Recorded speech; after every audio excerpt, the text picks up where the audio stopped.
Fred Film Radio, this is Chiara Nicoletti from the 74th Venice International Film Festival. I'm in company of Molly Parker and Christian Camargo, actors in WORMWOOD, the Netflix series by Errol Morris. So welcome. Thank you. It's a pleasure to be here. So guys, how did it start for you? I've heard in the press conference that you immediately said, okay, I'm going to do it, but I would like to know more. Yeah, I mean, it was a project for me that Netflix and Errol Morris asked me if I would be willing to play Alice Olsen. She is the wife of Frank Olsen, who is the man who was working for the CIA, who fell from the 13th story window in 1953. So. Yes. Sorry, losing it here. Jet lag, we just want to say that. Yeah. You know, there was a script that they had written, even though it's a documentary. Yeah. The dramatized parts of the film were written as a script, and that was shared with me. And I was just really excited to work with Errol Morris, whose films I adore, and yeah, it felt like a very interesting story. And also, I think that it's like a new thing. We knew that Errol is like the captain of changing the medium of the genre, and so it was sort of exciting to sort of go like, how is he going to do this? Like, how is he going to take a documentary and add a narrative feature so it's not reenactments, it's actually something else, and it's very hard to define. We don't know, is it a true documentary? Is it a movie? Is it TV? It's a TV series, but I mean, how are people going to approach it? And so that was exciting to be a part of, I think, to see how it was going to be put together, because we had no idea. We just had this short script because, you know, there's a lot of interviews within it. And it's like, how is he going to weave this together? And the whole collage aspect of the film coming through, and the different rhythm. And so it's like being a pioneer, being on the ship, you know, like, okay, this is going to be a new thing. And obviously people are going to start copying him. And it's nice to be on the first one. Yes, because even if... normally the reenactments in Errol Morris films are shorter, but since he had so much space, this time was, I mean, I figured that it was something that you were invested more in. I don't think of the drama in this film as reenactment, because for me that makes me think of like some kind of cop show, or like a crime reenactment. And this really feels to me when I watched the series as it's another layer of trying to understand and get to the truth of this story. And I think that these are possibilities of what may have happened, or how they may have happened. And one of the things that I think is beautiful and virtuosic about this film is just the mood that he's able to create through using all these different elements, through interview, through the drama, through the archive.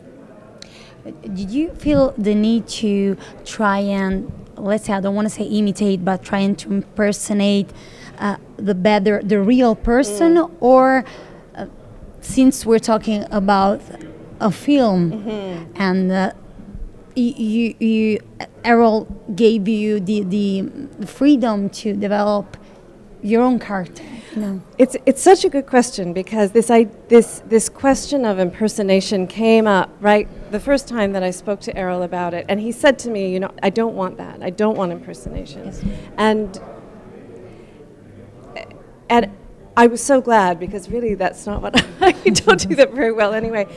And so really what I thought about was just trying to get to the essence of who this person may have been. Also, this story is really Eric Olsen's story. He is the son of the man who was murdered, and it's his story of his pursuit of the truth of what happened over his entire life.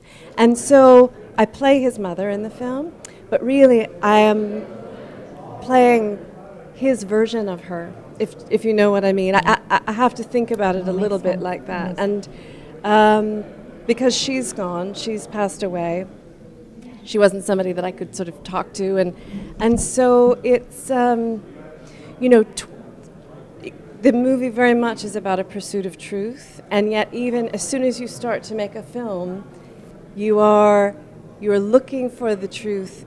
You know, as actors, I think we're always trying to find the truth in what we're doing, even if there's a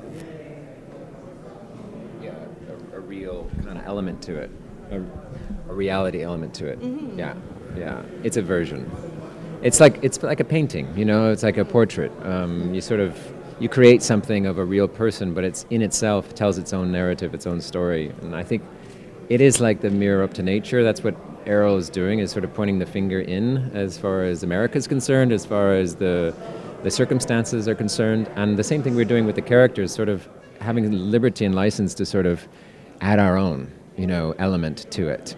Because we're not, you know, in reenactments, it's sort of a different skill set. You sort of have actors who are mimics, you know, who are going in there and doing this kind of thing, and Errol surrounded himself with a different kind of actor who we don't do that, you know. So it's have a completely different feel than a reenactment, you know, scenario, and also a different look. I mean, Igor, the DP, it's an incredibly looking piece, you know, very like a movie.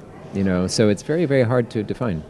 Since we're talking about pursuing the truth, do you think that by combining these elements, I mean, of fiction, of even crime story and documentary, you found the right way to get to people and to get to this kind of truth?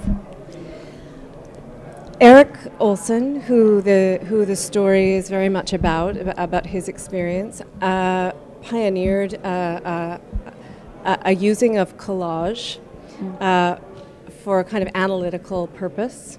And I think that, you know, there's clearly a theme of that in the way in which Errol has made this film. He's used a lot of different elements as lenses in order to try to see what the truth is. And I think it's there. Thank you so much. Thank Molly you very Parker, much. Christian Camargo, Thank you. actors in WORMWOOD Netflix series. And this is Chiara Nicoletti from Venice 74 for Fred, the Festival Insider. Thanks, Fred.